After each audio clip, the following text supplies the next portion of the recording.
हमारे देश में बच्चों को जो इतिहास पढ़ाया जाता है वह ब्रिटिश और वामपंथी इतिहासकारों की पुस्तकों पर आधारित है। उदाहरण के लिए आज़ाद भारत के बच्चों को आज भी बताया जाता है कि वास्को डी गामा ने भारत की खोज की थी। यह इतिहास यूरोप के बच्चों के लिए भले ही मायने रखता हो मगर भारत के बच्चों के लिए नहीं। इसी प्रकार हमारे इतिहास में कोलंबस समुद्री डाकू को जिस प्रकार महिमा मंडित कर प्रस्तुत किया जाता है वह भी चिंता से भरा है। वास्को डी गामा भी समुद्री लुटेरा ही था। आज अंग्रेजी माध्यम के स्कूलों में बच्चों को प्राचीन भारत की सही जानकारी नहीं दी जाती है। उन्हें केवल विदेशी आक्रामकताओं की सूची दी जाती है। द्रविड़ों को मूल निवासी और आर्यों को बाहरी बताना अंग्रेजों की फूट डालो और राज करो नीति का ही हिस्सा था, जिसे आज हमारे धर्मनिरपेक्ष और विधर्मी भाई आगे बढ़ाने में लगे हैं। बौद्ध काल में भारत शिक्षा का केंद्र था। बौद्ध विश्वविद्यालय विक्रमशिला, तक्षशिला और नालंदा विश्वविद्यालय की ख्याति दूर दूर तक फैली थी। नालंदा विश्वविद्यालय के अतीत और उसके गौरवशाली इतिहास को सभी जानते हैं। नमस्कार दोस्तों, मैं शुभजीत आप सभी का फिर से स्वागत करता हूं आपके अपने चैनल द मेड हिंदू में। आज की इस वीडियो में मैं नालंदा विश्वविद्यालय के कुछ रहस्यों के बारे में बात करने वाला हूं। कुछ बने रहिए इस वीडियो के अंत तक।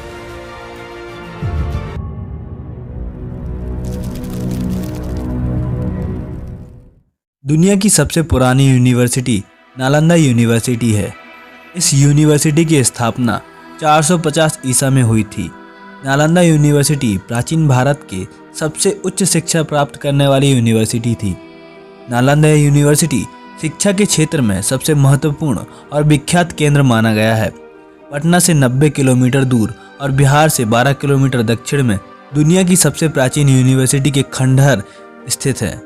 आइए जानते हैं दुनिया की सबसे प्राचीन यूनिवर्सिटी के कुछ रोचक तथ्य। तक्षशिला के बाद नालंदा को दुनिया की सबसे प्राचीन यूनिवर्सिटी माना जाता है। ये 800 सालों तक अस्तित्व में रही। नालंदा यूनिवर्सिटी में बच्चों का चयन मेरिट के आधार पर किया जाता था और विद्यार्थियों को निःशुल्क शिक्षा दी जाती थी। साथ ही विद्यार्थियों का रहना व खाना भी निःशुल्क होता था। नालंदा यूनिवर्सिटी के पुस्तकालय का नाम धर्मगुंज था। इसका मतलब सत्य का पर्वत से था। पुस्तकालय में 9 मंजिल थी।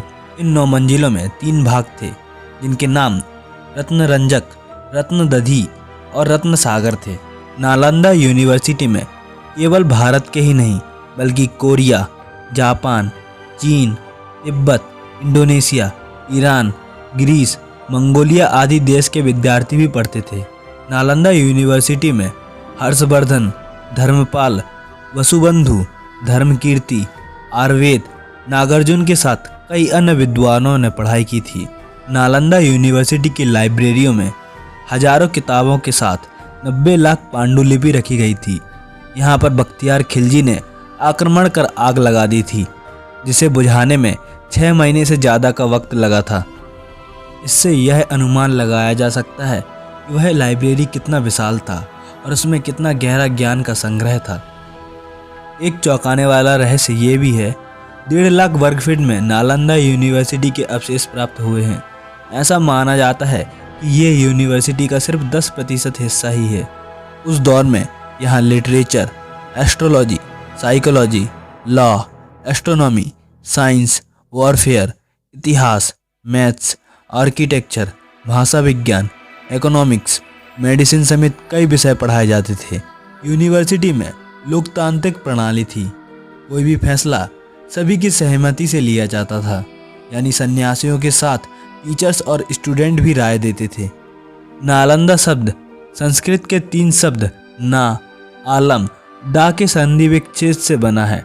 इसका अर्थ ज्ञान रूपी उपहार पर कोई प्रतिबंध ना रखना से है। नालंदा यूनिवर्सिटी की स्थापना 5वीं शताब्दी में गुप्त वंश के शासक सम्राट कुमार गुप्त ने की थी। नालंदा में ऐसी कई मुद्राएं भी मिली हैं जिससे इस बात की पुष्टि भी होती है। यहाँ छात्रों के रहने के लिए 300 कक्ष बने थे, जिनमें अकेले या एक से अधिक छात्रों के रहने की व्यवस्था थी। 1 या 2 भिक्षु छात्र एक कमरे में रहते थे। कमरे छात्रों के प्रत्येक वर्ष उनकी अग्रिमता के आधार पर दिए जाते थे। इसका प्रबंध स्वयं छात्रों द्वारा छात्र संघ के माध्यम से किया जाता था।